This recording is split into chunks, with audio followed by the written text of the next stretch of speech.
All right, we are going live. Going to let people stream on in here. I'm going to tweet this out on my account. Should be tweeted out from the company account.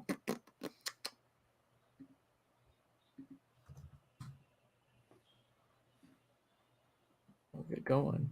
7 people already, Chris. They're pouring in. They want to hear us complain about the schedule. Hello, everyone. Thank you for joining us. Oh, only 4 now. They didn't see Berg. So all right.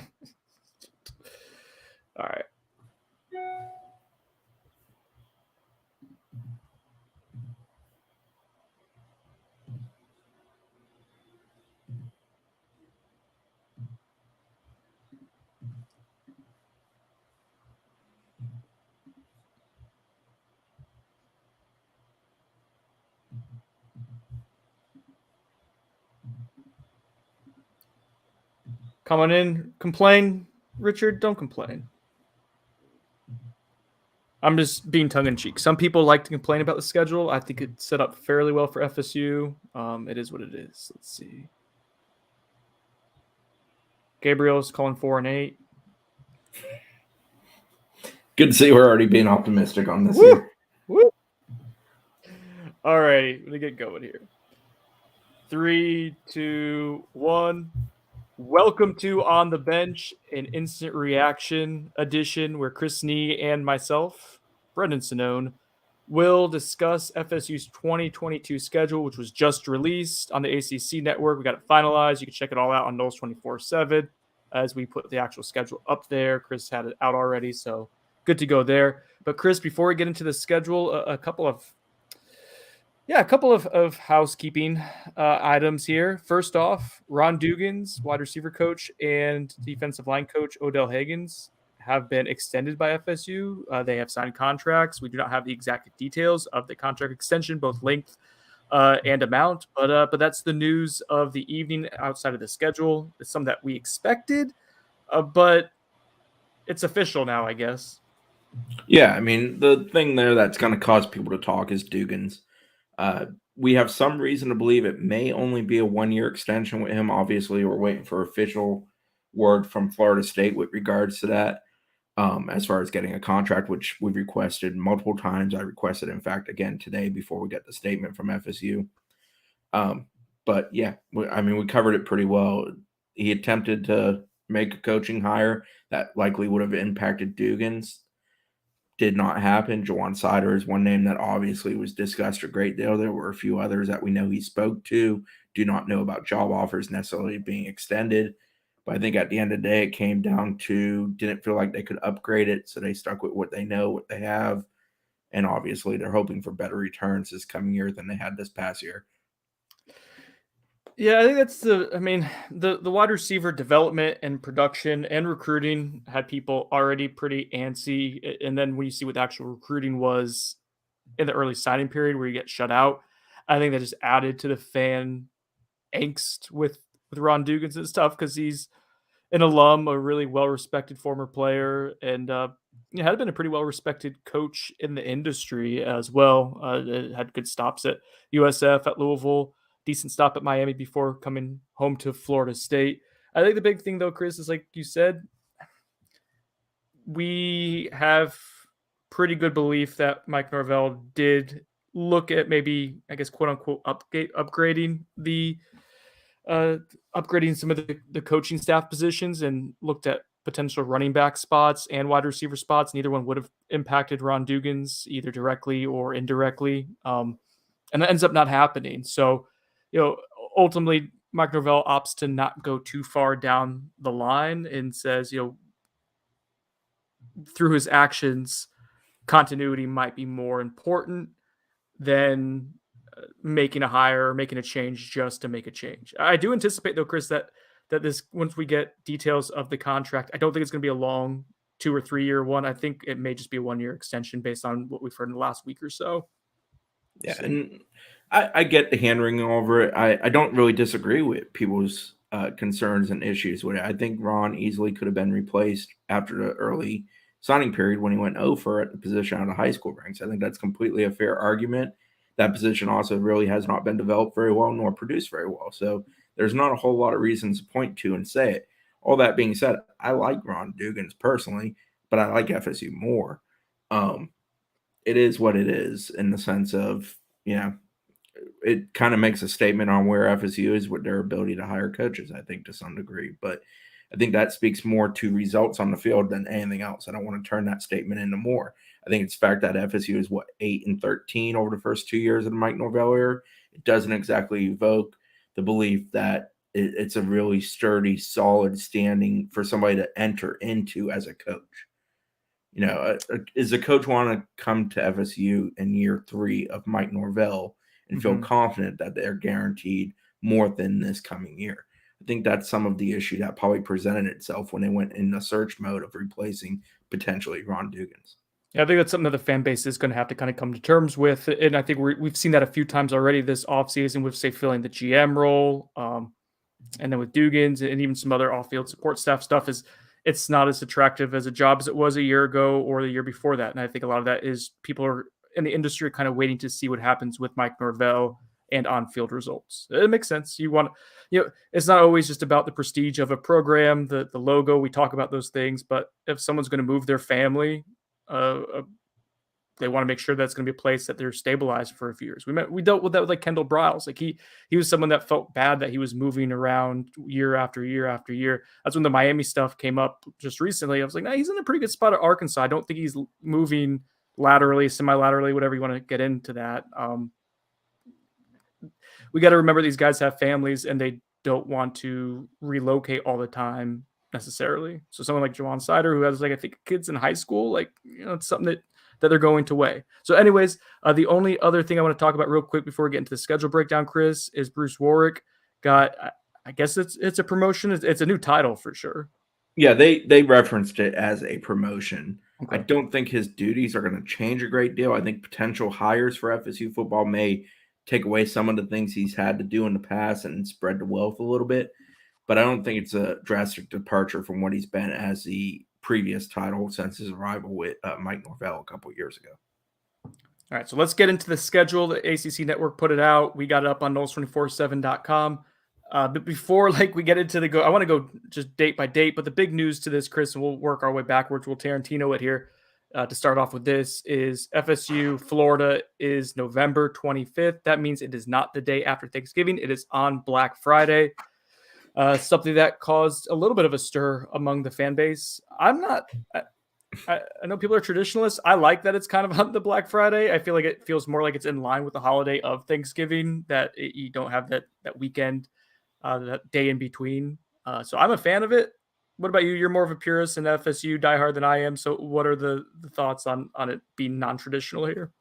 I didn't see the need to move it personally. I think it also, with the way travel to Tallahassee is, especially with travel being complicated here in recent years, in recent months since things opened back up, it's not particularly easy, I think, to get to Tallahassee and to be here the day before when things are shut down. I just think there's a lot of logistics there that I think could be difficult. Now, the reason I think they did it is to give it a bit more of a bright light upon it, make it the only show in town to some degree compared to just a few other games on that day as compared to a loaded slate on Saturday. I'm not all that worried about it. It doesn't impact me personally, but I think that's where the complaints are going to come from, is the ability to get to FSU, to Tallahassee, the ability to kind of enjoy that time of year with family while also balancing football. I think that complicates things for some people. I've seen a few local business, either owners or representatives of social accounts, tweet out that they don't love the way the schedule has unfolded for local businesses. I am reading between the lines. I assume that this game being on a Friday probably is part of that. It's one less day in town potentially for people. It's on a Black Friday where people are probably out shopping, but not necessarily stopping in restaurants and whatnot, doing more mall stuff. So yeah, I get it, but from a perspective of being able to make it prime time and have it on the day after Thanksgiving, I'm cool with it. It does kind of impact my war on I-4 viewing, but what are you going to do? So let's get into the schedule, Chris. Saturday, August 27th, season opens up. That's week 0 for FSU. This was already known. FSU versus Duquesne. We putting in a win there, buddy. 1-0 Knowles. Yeah, I feel pretty good about FSU's chances against the mighty Dukes. I think they got a real good chance there. So earliest FSU I've ever played in Doug Campbell, apparently. I saw that. I believe that was via FSU. Nice. So let's move on then. The next week, you get at LSU, although it is in New Orleans. It's no longer the Superdome, is it? No, It's the Caesars Superdome. Superdome, not the Mercedes Superdome. So we're Caesar Sports Boating. All right, so that's September 4th. Right now, both FSU and LSU are loaded up in the transfer portal. We have to make these crazy predictions way out, which I know people want. I'm going to go with probably an FSU loss. Until they prove that they're ready to win this kind of game, I got to go L here for FSU. Yeah, you want to talk about two football teams that are going to look a heck of a lot different than they did 12 months before. This game might be it. LSU's loaded up in the portal. I don't know what the count ended up at, but Brian Kelly had about 10 guys commit about a 10-day period from the portal. Obviously, FSU's added 10 from the portal. FSU's team's drastically different looking going into next year than it was even last year, and certainly compared to 2 years ago. If we're going just straight win-loss, I'd probably pick FSU to lose that one, with it being in New Orleans in their backyard so early in the season. I think LSU's roster is still probably ahead of FSU's roster. More cringy, Brian Kelly with the slow-mo recruit video or FSU's hip-hop? Oh, Brian Kelly by a country mile. not even close, right? No. A country mile? Yes. A country accent mile? No. Oh, you get it because he did the fake. Yeah, okay. I follow you. But that's more Cajun than country, right? Isn't that what he was going for? I think that's what he was going for. It's definitely not the accent that came up. I don't know what he came out with, but Brian Kelly, a lot of cringe-worthy moments so far. Saturday, September 10th is a bye for FSU. So do you want to break it down real quick, Chris, what the bye week FSU gets 2 byes this year and the reason why? Because they're playing that week 0 game against the Dukes on August 27th. That provides them the opportunity to have 2 byes within the season because they're starting essentially a week earlier than a vast majority of college football. I think FSU and one other ACC team, I forget who it is, but I think they're playing FAMU, whoever it is, both play on that August 27th date. And then everybody else basically opens up September 1st to 5th. The ACC actually has games every day, September 1st to the 5th. So that provides the opportunity for 2 byes. FSU gets 1 here and another one plugged kind of firmly in the middle of the schedule.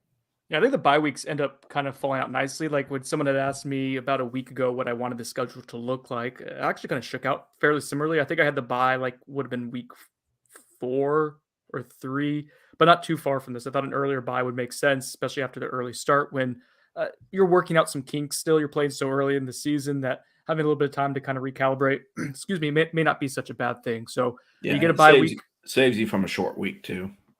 Yeah, and that's the next thing. So FSU begins ACC play in a stretch of some semi-difficult games, but more so I think it's the margin for error in the conference as you get into conference play here is razor thin because it's 5 Atlantic Division opponents in a row, and it gets going on Friday, not Saturday, Friday, September 16th, FSU at Louisville. So I like off the bat there, Chris, that you don't have to have a short week, right? So you get the time off, and then you travel to Louisville. And then I also love that you get that Saturday to enjoy bourbon. Well, of course you would. So FSU 16-6 all time against the mighty Cardinals. They've lost their last 2 against them, including their last trip there. What do I think of Louisville this coming year? I don't know what to make of that program under Satterfield. I feel like I like Scott Satterfield as a coach. I think he's a very good X's and O's football coach. But I think that thing's been really mismanaged there in the sense of getting buy-in and having the program. And obviously there's been a ton of upheaval for the university as a whole with AD changes and president changes. So I just don't know what to make. I thought Louisville was going to kind of crash and burn last year. FSU probably should have helped them along in that, but they did not in Tallahassee when they lost that game where they just didn't play very well. I think FSU can beat Louisville based on what they look like on paper and where that program feels like it's at.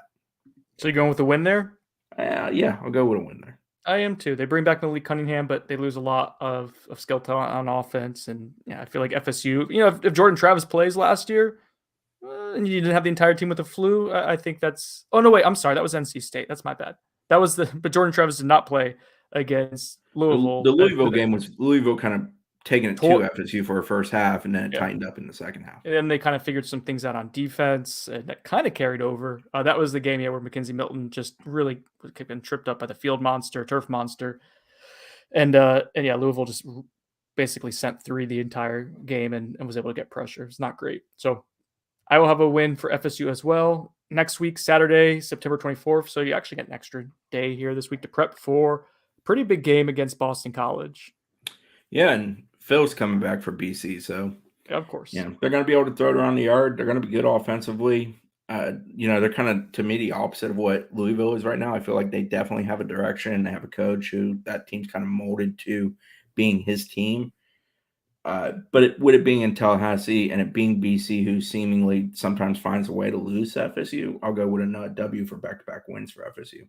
I will too, Chris, for the reasons you said. This does start a 3-week span of just bullshit quarterback returning. Like, what are we doing here? Go get your money. Go get money, guys. So the next week is FSU versus Wake Forest, so another home game. So pretty like low travel, and the games you are traveling aren't super inconvenient so far this stretch. So FSU versus Wake Forest on October 1st. Yeah, and another example of a quarterback coming back that kind of makes you scratch your head a little bit, right? Yeah, and Wake's average age should drop by about a decade because they were about the oldest team in college football last year. So it's going to be interesting to watch him work his magic with kind of a younger roster. I don't know how to feel on that one. Which way you going? You go first. I'm just gonna go with an FSU win. Now these 3 wins in a row to start off the conference, you probably end up dropping one of them. But if I just had to pick them in a vacuum, I think I'd go FSU over 50% chance for all of them. Maybe I'm just being blindly optimistic, way out. But I like you gassing folks up here, but you know what? I actually feel like that's a good chance for FSU to get a win against a Wake Forest program that's been a better program in recent years. The issue is I don't feel real good about the next 2 weeks. Yep, me too. Coming up here, so you have to go October 8th to NC State. Sometimes fans will pour pee on players, apparently, right? Is that a thing? It's a very uncomfortable stadium, very tight corners. I believe I heard on the ACC show that FSU is 4-6 in their last 10 at Carter Finley. That doesn't surprise me. I think I've been to like 8 or 9 of those 10. Not a fun place to play. And Devin Leary also coming back. Dude, what are you guys doing, quarterbacks? Go get paid. I got a loss for Florida State. Yeah, I don't know. I hate it because I hate Dave Doran, but yeah, me too. Everyone hates Dave Doran. All right. Next week, FSU versus Clemson, October 15th. So that's 5 games in a row against Atlantic Division opponents. And is the home game. FSU played Clemson to the wire last year. They did show that bullcrap lateral from Andrew Parchment on the ACC network. How'd that make you feel, Nee? I've moved on. Me and my therapist have worked through it. I don't need to talk about it anymore. I always appreciate them for 4th and 14. Moving on. I got a loss for Florida State on this one. I don't think they're. I assume Clemson kind of rebounds a little bit. Yeah, I am very interested in what Clemson football will become this year. Are they going further down the downward spiral that looked like they were starting last year, which because of the fact we cover FSU, we got to see that up close and personal happen here in Tallahassee? Or is this a program where they kind of balance things back out, figure out some of the issues that plagued them last year? Maybe a changing in coaching will also inject some new ideas and such. It'll be interesting, but I'm going to pick FSU to lose that one. All right, we go into the bye week. Both of us picking the exact same records, the exact same opponents. FSU at 4-3 after 7 games going into the second bye week. So would you feel good about that? 4-3 through 7? Yes, I think I'd be okay. I'd be extremely pleased. Well, not extremely, but yeah, I'd be happy with that. Okay, so they're coming off the bye. Of those 4 that I'm picking to win, I feel like there's certainly a swing in there where it could easily be 3-4 as easily as 4-3. Yeah, and then the other way, though, too, like I don't know if LSU is going to manhandle them. We'll see exactly what they can do. They don't have a dynamic quarterback. They will probably have advantage with SEC trenches, but we'll see. And you have the warm-up game against Duquesne beforehand, too, which I think will be helpful. And then against Clemson, you did play them hard last year. NC State, reasonably, like I think you could. I wish that wasn't on the road. But you could win one of those 3 that we have losses at as well. So they were kind of similar realm here. So coming off of the bye, October 29th, FSU versus Georgia Tech. Pencil me in. No, you know what, Chris? Pen me in. Win for Florida State. Take that, Jeff Sims. Just kidding, Jeff. Good dude. Yeah, Jameer Gibbs ain't walking through that door, so that helps FSU's cause a great deal. Also, Georgia Tech's one of those where, that's a coach who probably needs to win a lot this year to make sure he still has a job after this year. I think that program, as much as Georgia Tech can grow impatient, I think they have reached that point where things are with the development of the program. They were awful defensively last year. Georgia Tech was. And Jeff Collins is a defensive coach, which is how you get in trouble if you're not good at the thing you're supposed to be good at. I mean, we're talking about a game that is literally, no joke, 9 months away from pretty much today. So God knows a whole hell of a lot's going to change for both of those clubs. But I don't feel good about who Georgia Tech is going into the season. I don't feel great about who FSU will be, but I feel better about them. I would pick FSU right now if you made me make a pick right now. But I feel like that's one of those games that we might be looking at two teams that look a good bit different than what we know of them today. I am making you do a pick right now. It's exactly what we're doing for this entire. I don't like peer pressure, but whatever. I'll play your games. November 5th, FSU at the U at Miami. Dude, I got a feeling that I think this will be a fun atmosphere, but I think Miami's going to come out pretty hot, and we'll see what happens. If Mario has a play caller for Tyler Van Dyke, we'll see by then. But I do think Miami will win this one. I think Miami will be more talented still at this point in the program's development, and they'll have the quarterback with more upside. So I'm going to go with the U at home. Yeah, I'm of similar thought, especially with it being at Miami. It's a rivalry game, though, so it's going to be fun as hell, and weird things are going to happen, and, someone's going to come out of nowhere and do something big. Just matters for which team that is. But, yeah, I'm with you. I think Van Dyke, there's always a chance he kind of hits a slump coming off such a good year with so much accolades and things built up and having to deal with new coaches and maybe one day learning of a new coordinator for him to play for. We'll see. But, yeah, I think Van Dyke's a talented cat. I think Miami's got some nice offensive pieces returning. Obviously, have to replace some like Rambo, for example. I still think Miami's better of the two rosters. I agree. I'll go with Miami for a win. Sorry. Better roster. And, I love me some J-Trap, but I think Van Dyke's got more potential. So better quarterback, better roster. Home team. I feel like it's fairly easy to pick. Let's see. November 12th. FSU at Syracuse. Thank God, Chris, mid-November, that game is indoors. It won't be a sweat box like last time you were there? Oh, that was awful, too. Was that last time you were there or 2 times ago? That was 2 times ago. Last time, there's always something weird weather-wise with Syracuse. It was snowing. One year it was like really warm and then left and it was snowing and it was a wind tunnel in there. I think we let the dome air pressure out by accident. I think the dome collapsed after we left. I'm not entirely sure. Well, if you hang around late enough after that game, you might see him put the basketball floor back down on the football field. Oh, I will take FSU for a win at Syracuse. All right, me too. I love me from fighting Dinos. I'm a fan of the guy, but I don't know if he can do it. Truthfully, I don't know enough about Syracuse right now to make a jump on that one. I just think FSU is a better program, and I think FSU is going to be in a position where they really need to get a win. Is Schrader coming back? Is he back? The quarterback, or did he exhaust eligibility? That weird guy eating bananas without or with the skin, weirdo. With the skin on it. Jesus. I can't remember. He was a Mississippi State transfer. He was at Mississippi State, 2 or 3 years? And then Syracuse for 1. So he may still have eligibility.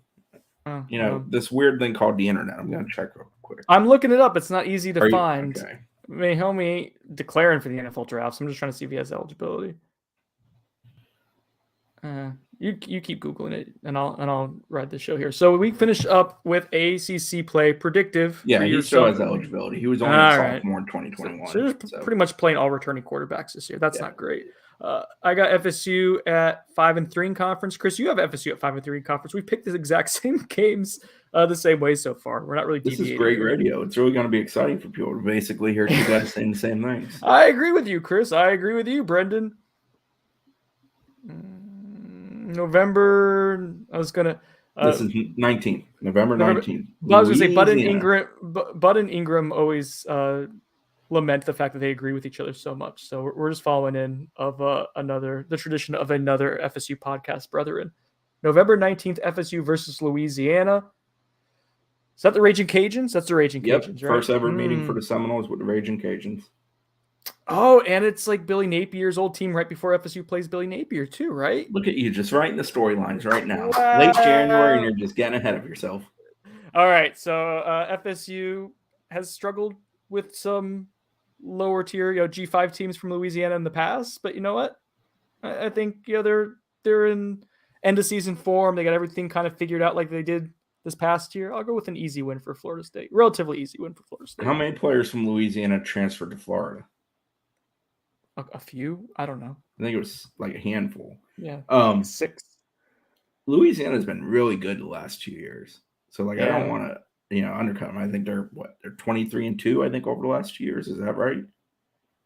They only have like 2 or 3 losses the last 3 years. I think it's 23-2 over the last 2 seasons. That's mighty impressive. That's a good football club. I'm going to go full homer and pick FSU to win. But again, this is a team that I've just not invested time in diving into. With the portal the way it is these days, I used to, seasons would wrap and I'd be like, these guys are leaving for the pros. These guys are coming in from the high school ranks, and these select guys in that class can probably play for these teams. Now with the portal, it's sort of a waste of time and effort to do any of that before the spring semester starts. And truthfully, I don't really dive into teams until spring ball. Mm-hmm. When spring ball wraps up, I kind of look at what came from spring, who did well, who performed well, who surprised, and maybe who did not, who got injured, who made a part. And then you obviously have another bit of a transfer season that changes teams. But it's just so funny because I used to love it right after bowl season, kind of diving in. This is what teams in the league are going to look like. This is what teams at FSU is going to face. Certainly Florida every year. This is what I expect them to look like. And I just don't kind of waste the time anymore because it's so ever changing. Roster management has become such an altered thing in college football. Yeah, and like you said, even that second, like there's another wave of transfers that's going to come. So even if we could start delving into it a little bit in the spring, like look at like Dylan Gibbons came in what, June, July for Florida State, and he was FSU's best offensive lineman, one of the most important players, frankly, of the season. So yeah, we're going to go through spring here and see if FSU's receivers are any better because of the 4 transfers they brought in, if that truly has changed things at all for them. And that probably changes the outlook on the season because you feel like the offense can take another step, be more well-rounded, be a little bit more what you picture in your mind a Mike Norvell offense wants to be if you got some wide receiver weapons, something we haven't had around these parts really in the last couple of years. And then defensively, you want to see if Tatum Bethune takes the middle of that field to a different level than it's been the last couple of years. You want to see how the secondary rounds out. You want to see how Jared Verse handles the upgrade and level to this level, how quickly that transition goes for him, as well as others. It's just there's so many if and or buts that you kind of got to figure out between now and April 9th is that the spring game? Yeah, I think it's April 9th, right? Yeah, April 9th at 5 p.m. So yeah, there's so much just from an FSU perspective you got to figure out. Now take that and replicate it over 12 teams on the schedule. And, there's a lot of that. Florida's got a lot of transfers. Louisiana had a lot of people transfer out. LSU's had a ton of transfers in. There's so many teams that will look so drastically different. Well, there's also teams, like the BCs, the NC States, that have a lot of guys returning that we've talked about that will look somewhat similar to what we expected them to be last year and what they did turn out to be. So the last game of the regular season here, folks, go ahead. If you're watching, if you want to participate, feel free in the comment section to throw in what you think the win-loss record will be. The way too early, way too early one, as Chris just outlined there. And we'll make our picks here. So Christopher and I, looking at this right now, we are at the exact same games apiece. 1 win, 2 win, 3 win, 4 win, 5 win, 6 win, 7 wins, and 1, 2, 3, 4. 7-4 right now, Chris, going into the rivalry game against Florida. So FSU's made a bowl game based on our prognostication right now. We've never been overly optimistic once in the last 4 or 5 years covering this team. So round of applause for FSU. You guaranteed yourself a bowl game. All right. All right. Are they going to stop the current streak against Florida, Chris? Are they going to get a little revenge from this past year's, like what could have been? I'm going with a no. I'm going with a no on that for now. But again, after my little tangent there about transfers in, different looking teams, here's an example of a different coach.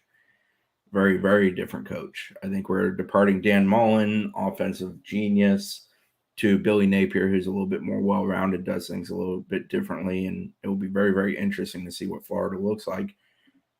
Yeah, but I still think Florida's a better football team, disappointingly. Okay, TJ, friend of the show, friend of us, has FSU 34, UF 21. Whoa, so he's got him kicking a little butt there. I will go with FSU winning this. I think it's time. I think that they get it being at home. I think it's going to be a great atmosphere if it is going to be a primetime kick, which we presume if you're having it on Black Friday, it will be. So I'm going to go with Florida State here. I think the talent gap is closed a little bit. I think the bottom of the roster is better than where it was a year ago, and that'll allow you to kind of withstand the rigors of the season if you're fairly healthy. If J-Trav takes a step as I think he will, if he's healthy, that's a big part of this by the end of the season. I'll go with Florida State, man. So what was the primetime game on Friday this year after Thanksgiving? Do you remember? UCF and USF played, but I think that was 3 p.m. Was it the Egg Bowl? Isn't the Egg Bowl usually on that Friday?